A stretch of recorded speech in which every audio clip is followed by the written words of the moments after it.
Pain heals. Chicks dig scars.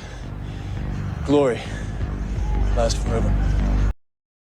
Hey, welcome back to the channel. Thank you for being here. Appreciate your support. Hope you're having a fantastic day. Shout out to the 19.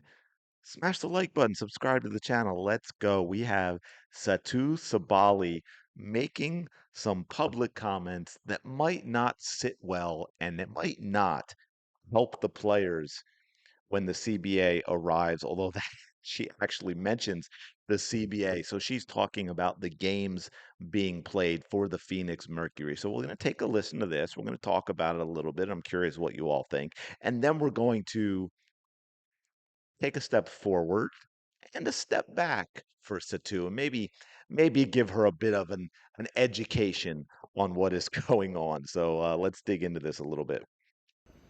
Yeah, I mean, I think this is a conversation that could also be important for the next CBA. You know, Kathy added a lot of games, and us as players, recovery is so important. We put our bodies on the line every single time. We had 9 games in 18 days.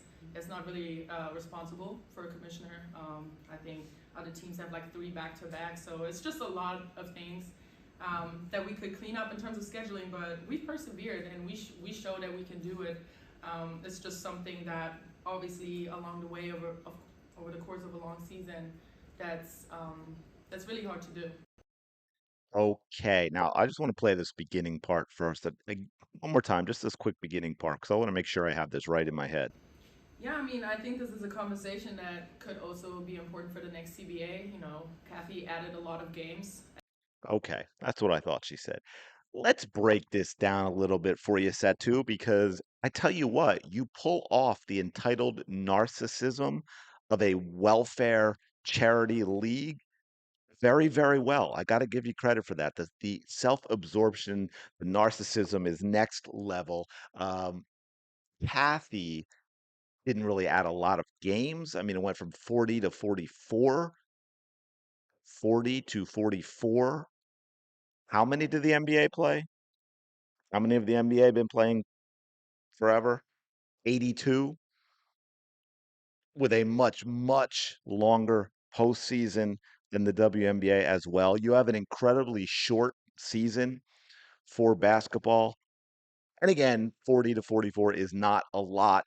And on top of that, let's face it, all we keep hearing from you as players is how much more money you deserve. But it seems like you don't want anything that allows you to earn that money. You don't want the new fans, so you don't want fans showing up. You don't want the TV ratings because you don't want the criticism and the scrutiny that comes with a fan base for a league that would support the amount of money you say that you want to make. And on top of that, apparently you don't want to play the necessary games in order to make the money that you want.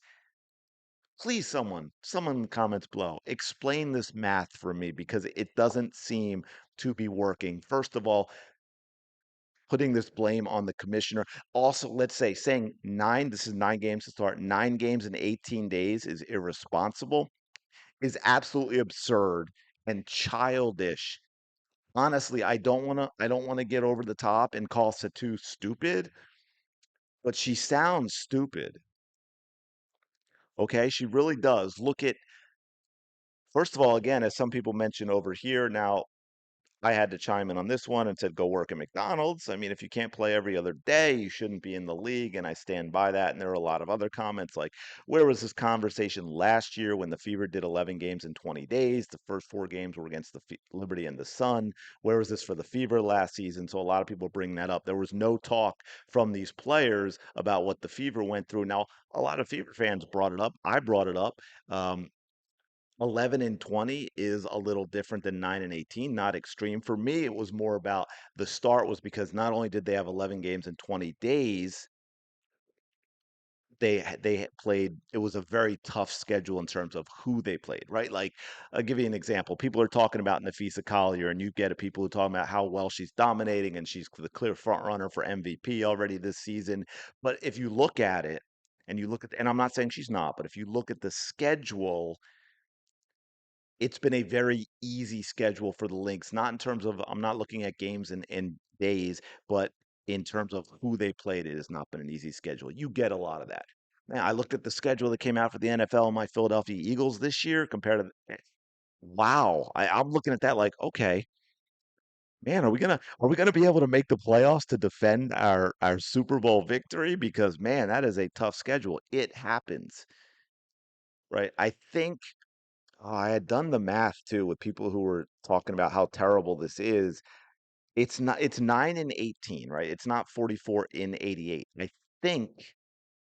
I want to say 119 days. So it's 44 and 119 days. And when you're talking about an entire league of scheduling and home games and away games and playing all these teams certain amounts of times, yes, just like in the NBA where you've had teams that have played, 5 games in 7 nights or you are going to have stretches where you are going to play more games in fewer days. It is not season long, okay? Now, and which I want to get into a little bit, but because there's another clip from her, and then there's something else I want to talk about that relates to this. But also, it's wild coming from this person. It's she is complaining about 9 and 18, I guess, because she never plays, right? 7th season. In 6 seasons, one time did she play more than 17 games. Right? In 2023, she played 38 games. Let's look at the rest of them. 16, 17, 11, 15. She's 10 to 10 so far this year, so congrats to her. She'll probably get past that. Um, but I want to listen to she follows up. She's got a few more comments on here I want to listen being and able to work talk together. about as well. So and then I have something else I want to follow up on the scheduling for the Phoenix Mercury, which you'll find interesting. I think every single team in this league is really, really good. So it really doesn't matter who we play against. That's just not true. Just like generally speaking, you can't have every team in the league be good. Also, no. You could say the games are competitive, but good. They're not good. I think that's been shown by the ratings for the past 28 years, but we'll keep going. But like I said, 9 games in 18 days. How much can you recover? How fast can you recover? Obviously, we have a great staff, and I trust in that. But in previous years, it did look different for me, and I know it's not like that across the whole league. So even knowing, just making sure that all teams supply the necessary recovery tools, treat professionals as professionals, but also the league being able to work together with players and not just throw them out there. I mean, even in the playoff run, like it's going to be a lot of games, but just taking care of their product as well. Have you thought about acting like a professional? I mean, you talk about being treated as a professional. You need to act like a professional as well, which includes, here we go, media training, uh, how you embrace the fans. Without fans, there is no professional basketball league, or there shouldn't be. See, that's part of the problem too, which I've said before. They have a league because of the money from the men in the NBA. They don't seem to make that connection very well. It's allowed them to exist in this bubble and think they deserve all of these things without having to work for those things. 9 games in 18 days in a stretch is not a problem. When I was Satou's age, I could play a couple games in the same day.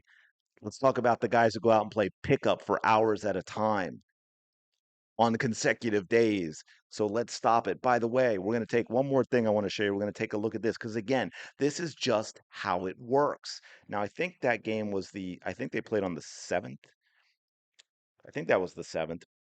All right, maybe it was the 8th, but let's look at this. June 9th, okay? So there's games June 9th, games June 10th. Dream, Sky Liberty, Sparks Aces on the 11th, Wings. There we go, the Mercury. Okay, so they don't play again till the 11th. Let's keep going. So now we've moved to the 13th. Nope, they're not on the 13th. We've moved to the 14th. Nope, they're not on the 14th either. No, no. Oh, okay. Wait.